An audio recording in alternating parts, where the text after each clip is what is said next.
अस्सलाम वालेकुम दोस्तों, मैं इस वक्त शहर लाहौर में मौजूद हूँ। मेरे साथ मेरे एक दोस्त हैं डॉक्टर आसिफ महमूद। तो आज की वीडियो का मौजूद जो है वो एक नॉन कस्टोडियन फादर्स को जो है मख्फी मुकदमात के हवाले से किन मुश्किलात का सामना होता है। मख्फी मुकदमात से मुराद ऐसे मुकदमात हैं कि जो उसकी लाइल्मी में उसके खिलाफ उसकी बेगम साहिबा जो है वो कर देती हैं किसी भी हवाले से, और फिर उसको किस तरीके से वो जो है करप्शन की जाती है और किस तरीके से जो है वो एक तरफा फैसले करवाए जाते हैं। तो डॉक्टर आसिफ महमूद मेरे साथ मौजूद हैं, तो मैं इनके केस को जो है वो एज एन एग्जांपल जो है आपको दिखाना चाहूँगा कि इनके साथ क्या कुछ हुआ। ज़रा शेयर करें आसिफ डॉक्टर साहब के पहले ज़रा तारुफ करवाएं अपना कि आपका क्या बैकग्राउंड है थोड़ा सा, ताकि नाज़रीन को पता चले। मेरा नाम आसिफ महमूद है जी। मेरा जो है वो फैमिली का सेपरेशन का केस हुआ था जनवरी 2018, 10 जनवरी 2018। 11 को खातून मोहतरम बैलेंस लेकर पहुंच जाती हैं और फिर बच्चे ले लिए जाते हैं। अभी डिवोर्स नहीं हुई, तो 77 डेज का टाइम हमें मिला कि जी आप उसमें 7 डेज में पूरी कंसिलेशन कर लें। पूरी कंसिलेशन की शराइत उनकी इतनी सख्त थी कि वो गैर शरई और गैर कानूनी शराइत थी, तो इसलिए फिर वो मानी नहीं जा सकती थी। उसके बाद फिर मेरे वालिद साहब पे इल्ज़ाम लगा दिया गया जी कि हमें इज्जत का खतरा है। तो फिर खैर कोई भी गैरतमंद इंसान तो ये चीज़ बर्दाश्त नहीं कर सकता, सिंगल डिवोर्स कर दी मैंने। और उसके बाद इन्होंने एक खुफिया केस उसी दिन यानी 17 तारीख को ही कर दी है।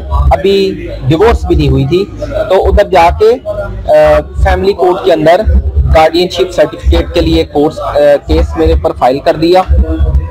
ये वो केस की कॉपी है जी, जो अगर आपको नजर आए तो ये 17/1/2018 इसमें गार्डियनशिप के लिए और permanent custody of the child के लिए केस कर दिया। और हमें कोई पता नहीं, आप नए नए मुकदमात में आते हैं, आपको पता नहीं होता अदालती सेटअप क्या है। हमें कोई नोटिस नहीं मिला, हमें ये पता भी नहीं है कि जी ये केस होते हैं और इस तरह होते हैं।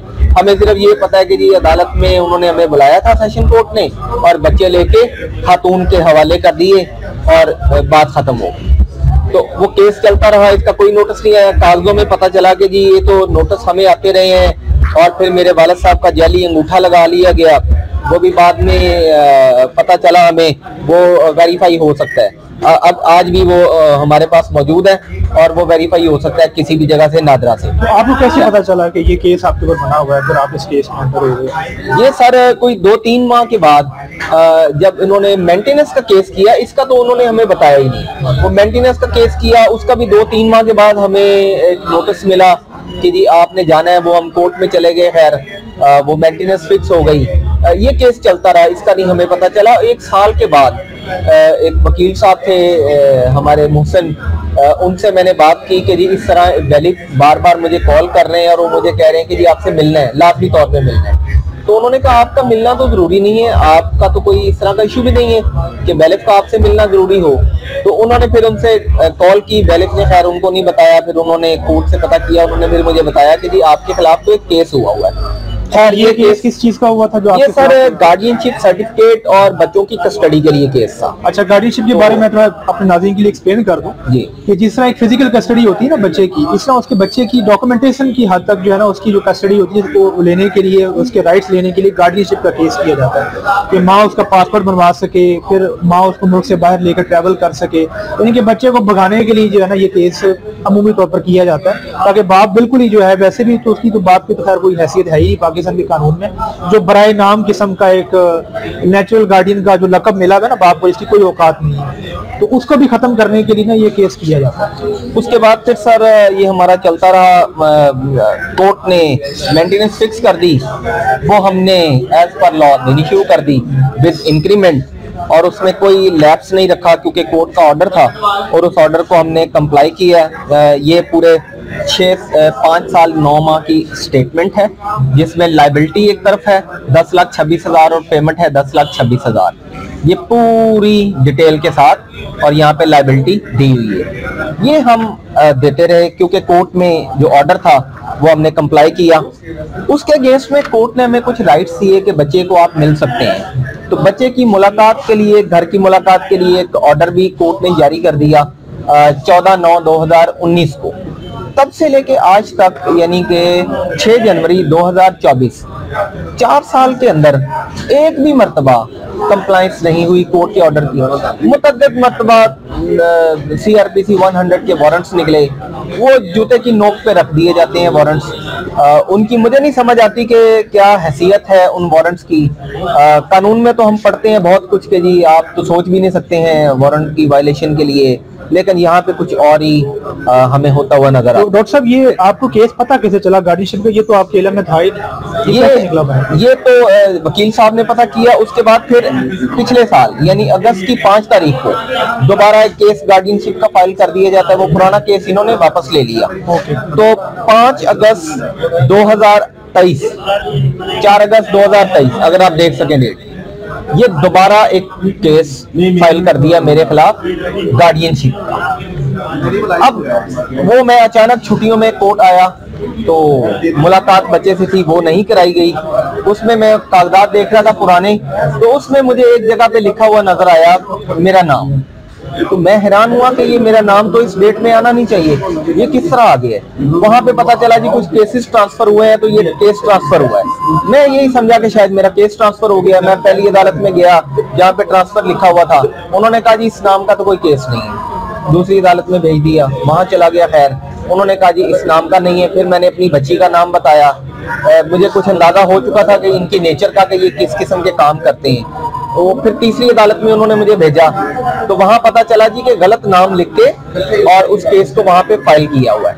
वो मैंने वहां पर उनको बताया कि जी मैं पब्लिक एट लार्ज में मैं वालिद हूँ बच्चे का, और ये तो बच्चे के ऑर्डर हुए हैं कि बच्चे को बाप को दे दिया जाए, क्योंकि इन्होंने इतनी नॉन कंप्लायंस की हुई है कोर्ट की कि कोर्ट को ऑर्डर करने पड़ गए कि थ्रू DIG थ्रू CCPO इनके वारंट निकले और लिखा हुआ है 10/1/2023। तो पहले लिखा गया कि 10 लाख मालियत का छोटी बॉन्ड देंगे, उसके बाद 11/1/2023 को लिखा गया उस वार्डर उसमें लिखा गया कि बच्चे बाप को दे दिए जाएं अनलेस कि ये अपना छोटी बॉन्ड सबमिट करा दें। वो नहीं किया। फिर उसके बाद 11/2 को दोबारा वही ऑर्डर रिपीट होता है। फिर वो एक लंबा प्रोसेस और आज तक उस ऑर्डर पे अमल नहीं हो सका। तो उस अमल के से बचने के लिए ये दोबारा गार्डियनशिप का केस इन्होंने कर दिया, और इस गार्डियनशिप के केस में पुराने केस का कोई हवाला भी नहीं दिया हुआ। तो इसके भी हमें कोई नोटिस नहीं मिले। हमें पता चला कि जी तो हमें नोटिस भी इशू हुए हैं और जनाब अखबार के इश्तहार के ऑर्डर भी हुए हुए हैं, और हमारे घर बंदे गए हैं तो जनाब पता चला कि वहां पे तो ताला लगा हुआ था और बंदा मिला नहीं है। तो इस तरह कोर्ट में ये एक आम प्रैक्टिस है कि हमारे घर कोई नोटिस नहीं जाते हैं, कोर्ट में लिखा होता है कि जी नोटिस जा रहे हैं। तो ये कैसे मुमकिन है कि ये कौन लोग हैं, किस किस्म का ये निज़ाम है और ये कौन लोग मुलव्वस हैं इसमें? ये एक बंदा नहीं हो सकता, ये लामहल्ला तौर पे पूरा माफिया है। उस माफिया के खिलाफ कार्रवाई की जरूरत है कि जब हम बाप को कहा जाए तो वो तो पूरे 6 साल से पैसे दे रहा है, उसका तो यही लायबिलिटी थी जो उसने पूरी कर दी। और अब आपकी जो लायबिलिटी थी, there is no responsibility without rights and there is no right without responsibility. तो हम अपना राइट तो रिस्पॉन्सिबिलिटी पूरी करने के बाद मांग रहे हैं, पहले तो नहीं मांग रहे, वो नहीं दिए जा रहे। तो सर इस तरह कोर्ट में पता नहीं चलता। और मेरे अलावा मेरे बहुत सारे दोस्त हैं, उनको पता भी नहीं है और उनके गार्डियनशिप सर्टिफिकेट इशू भी हो गए। उन्होंने बच्चों के नाम तब्दील कर दिए हैं, बच्चों की वल्दियत तब्दील कर दी है, स्कूल में उनकी एंट्री बैन कर दी है, बाप का नाम निकाल के गार्डियन का नाम डाल दिया है, और उसमें बच्चे को पता ही नहीं है कि उसका बाप कौन। अच्छा, ये आपकी जो किस्मत अच्छी थी कि आपको अभी केस का गार्डियनशिप सर्टिफिकेट इशू होने से पहले ही ना पता चल गया कि फाइल है। अब जरा ये बताएं कि जब आपको पता चला कि भाई ये फाइल है, इस पर तो मेरा नाम आया, ये किसकी फाइल है, उसके बाद फिर क्या क्या प्रोसीजर हुआ, जरा ये बताएं आपके साथ। मैं फिर सर वो कोर्ट में ट्रेस करता हुआ वहां पहुंचा। कोर्ट तक गर्मियों की छुट्टियां थी, तो उसमें ड्यूटी जज साहबान होते हैं, उनके पास वो मेरा केस गया हुआ था। फिर वहां से ट्रांसफर होकर दोबारा आ गया मेरी एग्जीक्यूशन वाली कोर्ट में। तो एग्जीक्यूशन वाली कोर्ट में भी मैंने मुतअद्दिद मर्तबा कहा कि मेरी दूसरी फाइल के साथ इस केस को रखा जाए, मगर इसमें मुझे मुख्तलिफ तारीख दी जाती है और उनमें मुख्तलिफ तारीख दी जाती है। इस केस में बहुत प्रोसीडिंग बड़ी फास्ट की जा रही है ताकि गार्डियनशिप सर्टिफिकेट किसी तरीके से इशू हो जाए। और दूसरे में जब लिखा हुआ कि बच्चे बाप को दे दिए जाए, 1 साल हो गया बच्चे बाप को नहीं मिले। तो ये हालात हैं हमारे कोर्ट्स के। अब इसमें क्या कहा जा सकता है? ये सब चीजें जी बुनियादी तौर पर जो इशू था, जो मैं अक्सर कहता भी हूँ अपनी वीडियोस के अंदर, कि जब तरफा फैसले अदालतों में हो रहे हैं फैमिली कोर्ट्स के अंदर, बाप को पता भी नहीं है उसके बच्चे की डॉक्यूमेंटेशन में क्या कुछ हो रहा है। बाप को यहाँ तक राइट नहीं है कि वो अपने बच्चे के नाम के अंदर जो है ना वो अपना नाम लिखवा सके। हालांकि अमेरिका जैसे मुल्क में भी जो है ना इस चीज़ पर बड़ा इशू होता है, हालांकि वो किसी मजहब को फॉलो नहीं कर रहे, सेकुलर लॉ है, सारी चीज़ें हैं, लेकिन उसके बावजूद इतनी गैरत है उधर भी जो है ना कि इसको बड़ा ख्याल किया जाता है इन चीज़ों का। और बाप को ये राइट मिलता है कि कम से कम अगर वो लाइबिलिटी सारी पे कर रहा है बच्चे की, तो उसको ये हक तो मिले कि उसके लास्ट में उसका नाम जो है वो कहीं पर आ सके। तो ये जनाब सूरत हाल है जो कि मैंने सिर्फ एक कहानी आपके सामने रखी, और इस तरह की बहुत सारी कहानियाँ हैं जो रोज़ाना की बुनियाद पर जो है वो हम लोग अदालतों में देखते हैं, और इस तरह के मामला जो है वो चल रहे हैं।